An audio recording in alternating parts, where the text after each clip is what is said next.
আসসালামু আলাইকুম। মুঠে বিদ্যার পক্ষ থেকে আপনাদের স্বাগতম। আজ আমরা এই সৃজনশীলটা সমাধান করার চেষ্টা করব। আমাদের সৃজনশীলটা বলছে আজমল সাহেব তার সম্পত্তির এত পার্সেন্ট তার স্ত্রীকে দান করলেন এবং বাকি সম্পত্তির 50% তার পুত্র সন্তানকে এবং 25% তার কন্যাকে দান করলেন। আসলে এগুলো তো দান বলা যায় না, কারণ তার নিজের সন্তান নিজের স্ত্রীকেই দান করছে, এখানে তো দান কিছু নাই। আর প্রশ্নে অনেক সময় প্রশ্নে ওখানে বলছিল যে এত স্ত্রীকে দান করলেন, এখন অন্যের স্ত্রীকে দান করছে কিনা সেটাও তো বলা নাই। এখন যদি অন্যের স্ত্রীকে দান করবে না, ওখানে বলে দিচ্ছি এই জন্য তার স্ত্রীকে দান করলেন 50% এবং তার কন্যাকে দান করলেন 25%। Sorry for kidding. স্ত্রী, পুত্র ও কন্যাকে দান করার পর তার কাছে যে পরিমাণ সম্পত্তি অবশিষ্ট আছে তার মূল্য আবার 1705 টাকা, অনেক কম। তিনি স্ত্রী, পুত্র ও কন্যাকে মোট কত অংশ দান করলেন? অংশ দান করলেন আমাদের বের করতে হবে। আমরা আগে ক নম্বরটা সমাধান করি, আমাদের সলভ করি। ক নম্বরে বলছে আমাদের তার স্ত্রীকে দিছে কত অংশ? এত অংশ। তাহলে তার স্ত্রীকে দান করছে, আসলে এগুলো দান বলা যায় না কারণ নিজেদেরই দিছে, তো তবু এখানে দিছে যেহেতু দান করছে, দান করলে স্ত্রী স্বামীর কাছে কেন? দান করছে কত অংশ আছে? 12/1/2 এত পার্সেন্ট। পার্সেন্ট মানে কি? আমাদের পার্সেন্ট কথার অর্থ হচ্ছে পার্সেন্ট বা শতাংশ কথার অর্থ, শতাংশ এইগুলো কথার অর্থ 1/100 গুণ, তার সাথে 1/100 গুণ। এখন আমাদের এইটা আছে মিশ্র ভগ্নাংশ, এই ভগ্নাংশটাকে আমরা কি করব? আমাদের এই ভগ্নাংশটাকে আমরা ভগ্নাংশের মিশ্রকে আমরা সাধারণ ভগ্নাংশে রূপান্তরিত করব। কিভাবে? এই এর সাথে এটার গুণ, এর সাথে এটার যোগ। তাহলে 12 দুগুণ 24, 24 এর গুণ 24 গুণফল, তার সাথে যোগ আর একে 25। তাহলে কত হয়? 25 ভাগ 2। এটা যদি পার্সেন্ট, আমাদের এই পার্সেন্টটা যদি আমরা উঠাই দেই তাহলে কত হবে? 1/100। তাহলে কত? 1/100।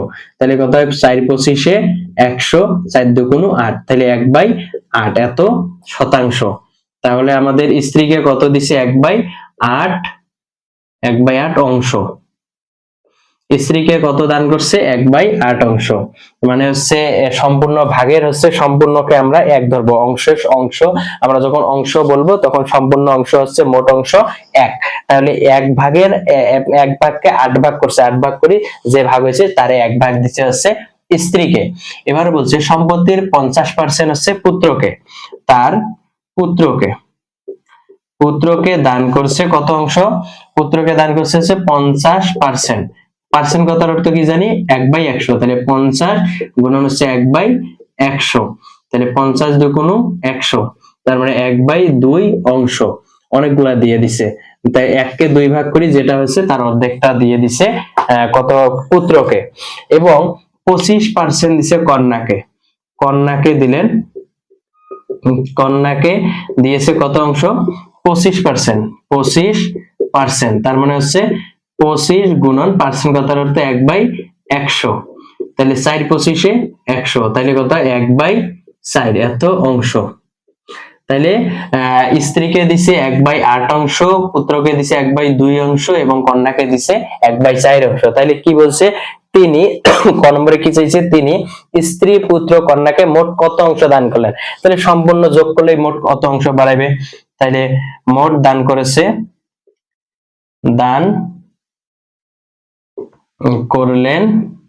মোট দান করলেন কত অংশ? 1/8 যোগ 1/2 যোগ 1/4 সমান কত হয়? 8 2 4 এর লসাগু 8। তাহলে 1 যোগ 4 যোগ 2। কিভাবে আমাদের এই লসাগুগুলা করে? লসাগু করে আমাদের এই হর দ্বারা হরকে আমরা ভাগ করব। 8 2 4 এর লসাগু কিভাবে করে এটা একটু দেখাই দেই। তাহলে 8 2 4 এর লসাগু কত? আমরা 2 দিয়ে যদি ভাগ করি তাহলে 4 দুগুণ 8, 2 অক্ষে 2, 2 দুগুণ 4। আমরা যদি 2 দিয়ে করি, দুইটা করি, আমাদের লসাগুর সময় যে দুইটা ভাগ যাইতে হবে, দুইটা নিচে যাইলে হবে না, দুইটার উপর এগুলো সমস্যা নেই, সর্বনিম্ন আমাদের দুইটা যাইতে হবে।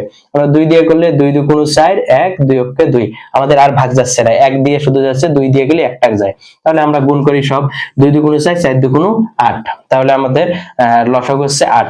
এই লসাগু দ্বারা এই হরকে ভাগ করতে হবে। তাহলে 8 কে 8 দ্বারা ভাগ করলে হয় 1, 1 কে আবার লব দ্বারা গুণ করতে হবে। এক কথায় ভাগফলের সাথে লবের গুণ। তাহলে এই 8 কে 8 দ্বারা ভাগ করলে কত হয় 1, 1 কে 1 দ্বারা গুণ করলে 1 লিখলাম। এই 8 কে 2 দ্বারা ভাগ করলে হয় 4, 4 কে 1 দ্বারা গুণ করলে 4, 4 কে 8 দ্বারা ভাগ করলে 8 কে 4 দ্বারা ভাগ করলে হয় 2, 2 কে 2। তাহলে যোগ করলে কত হয় 4 আর 2 6 কে 7। তাহলে 7/8 অংশ। সব অংশই প্রায় দিয়ে দিছে হচ্ছে 7/8 অংশই দিছে। মানে হচ্ছে যে সম্পত্তি ওনার আছে, ওনার হচ্ছে 8 ভাগ আছে, 8 ভাগের 7 ভাগে দিয়ে দিছে স্ত্রীকে, পুত্রকে এবং কন্যাকে দিয়ে দিছে। এত অংশ, মোট এত অংশ, এত উত্তর হচ্ছে এত অংশ। ক নম্বর, মোট এত অংশ 7/8 অংশ কাকে দিলেন? স্ত্রী, পুত্র এবং কন্যাকে দান করলেন। এবার বলছে আজমল সাহেবের মোট সম্পত্তির পরিমাণ কত টাকা। আজমল সাহেবের কাছে এগুলো বাদ দিয়ে আমাদের যেটুকু সম্পত্তি আছে ওই সম্পত্তির পরিমাণ হচ্ছে 1705 টাকা। তাহলে মোট সম্পত্তির পরিমাণ তাহলে বের হবে। আমরা একটু বের করি। আমরা এটা এটুকু আমাদের লাগবে না, আমাদের জাস্ট এই সম্পত্তির পরিমাণটা লাগবে আমাদের। এখন বের করি যে হচ্ছে আজমলের মোট সম্পত্তির পরিমাণ। মোট সম্পত্তি, মোট সম্পত্তি হচ্ছে 1 অংশ। আমি বলছি এই অংশ ধরার সময় 1 হচ্ছে সর্বোচ্চ বড়, 1 অংশ। এটাই হচ্ছে তার সম্পত্তির মোট সম্পত্তি হলে 1 অংশ। তাহলে আমাদের দান করছে কত অংশ? দান করার পর অবশিষ্ট সম্পত্তি কত অংশ? অবশিষ্ট সম্পত্তি হচ্ছে 1 বিয়োগ 7/8। আমরা হচ্ছে 1 থেকে সম্পূর্ণ অংশ থেকে আমরা যেটা দান করছে ওটা বিয়োগ করলাম। আমাদের বিয়োগ করলে আমাদের লসাগু কত? এর নিচে 1 আছে, 1 আর 8 এর লসাগু কত হয়? 8 হয়। আমাদের লসাগু আশা করি দেখা লাগবে না। আমাদের এটার নিচে 1 কেমনে থাকে আপনারা যদি প্রশ্ন করেন আমি বোঝাই দেওয়ার চেষ্টা করব, যেহেতু এগুলো হচ্ছে ছোটদের জন্য, এগুলো এত কিছু না যাই। আমরা হচ্ছে এই 1 দিয়ে 8 কে ভাগ করলে হয় 8, 8 এর সাথে 1 গুণ করলে হয় 8 কে 8, মাইনাস 8 দিয়ে 8 ভাগ করলে হয় 1, 1 এর সাথে 7 এর গুণ করলে 7। তাহলে আমাদের কত হচ্ছে 1705। এটা আমাদের কত হচ্ছে 1/8 অংশ। তাহলে হচ্ছে আর বাকি আছে কত? ওনার 8 ভাগের মাত্র 1 ভাগ আর বাকি আছে। 8 ভাগের 1 ভাগ হচ্ছে তার হচ্ছে সম্পত্তি। তাহলে 8 ভাগের 1 ভাগ এখন বলছে, প্রশ্নে বলছে যতটুকু আছে এই অবশিষ্ট সম্পত্তির এই দান করার পর অবশিষ্ট সম্পত্তির মূল্য কত? 1705 টাকা।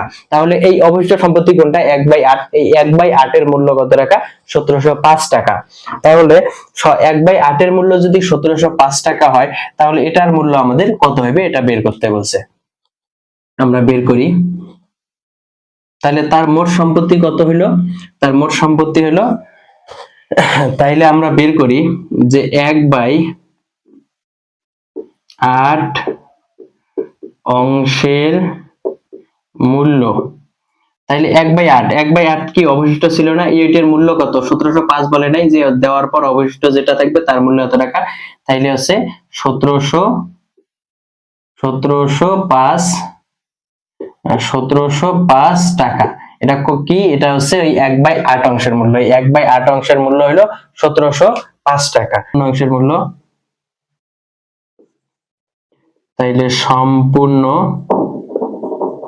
বা হচ্ছে 1 অংশের মূল্য, যেহেতু আমাদের দিছে কি 1 অংশের এই অবশিষ্টর মূল্য কত টাকা? এত টাকা। তাহলে এটা হলো আমাদের কি বলছি, আমি একটু আগে বলছি 1/8। এই 1/8 এর মূল্য হচ্ছে, এটা কিন্তু দশমিক আসে। দশমিককে যখন আপনি হচ্ছে গুণ করবেন তখন আমাদের কমে, দশমিককে যখন ভাগ করবেন তখন বাড়ে। এখন দশমিক সংখ্যাকে মূলত। তাহলে সম্পূর্ণ অংশ, তাহলে 1/8, তাহলে কি হবে? 1705 ভাগ হচ্ছে 1/8। তাহলে কত হয়? 1705 গুণন হচ্ছে 8/1। তাহলে এই যে আমাদের এইটা গুণ করলে উল্টায় যায়, গুণ হলে নিচে লব উল্টায় যায়। তাহলে কত হয়? 5 8 40 এর 0 হাতের হচ্ছে 4 আর 0 এর 0 আর 4। তাহলে হচ্ছে 0 0 আর 4 লিখলাম। 8 শূন্য শূন্য, হ্যাঁ 4, তাইলে 27 56 6 হাতের হচ্ছে 5, 8 কে 8, 8 5 হলো 13, তাহলে 13,640 টাকা তার হচ্ছে মোট সম্পত্তির পরিমাণ কত? তাহলে মোট সম্পত্তির পরিমাণ হচ্ছে 13,640 টাকা। সুতরাং মোট সম্পত্তির পরিমাণ, মোট সম্পত্তির পরিমাণ না, দুঃখিত, মোট সম্পত্তির মূল্য, মোট সম্পত্তির মূল্য হইল 13,640 টাকা। তাহলে মোট সম্পত্তির মূল্য কত? 13,640 টাকা। আর হচ্ছে উনি হচ্ছে সবাইকে দেওয়ার পর বাকিটুকু রাখছিল, সেটা সম্পত্তির মাত্র 1705 টাকা। এটাই হচ্ছে ক এবং খ এবং সৃজনশীলের উত্তর। আপনারা যদি না বোঝেন আবারও প্রশ্ন করবেন, ইনশাআল্লাহ বোঝাই দেওয়ার চেষ্টা করব। আর যদি যে কোনো গণিতের প্রশ্ন থাকে আপনারা করতে পারেন, আমি যেটা পারি না সেটা জেনে হলে আপনাদের জেনে উত্তর দেওয়ার চেষ্টা করবো ইনশাআল্লাহ।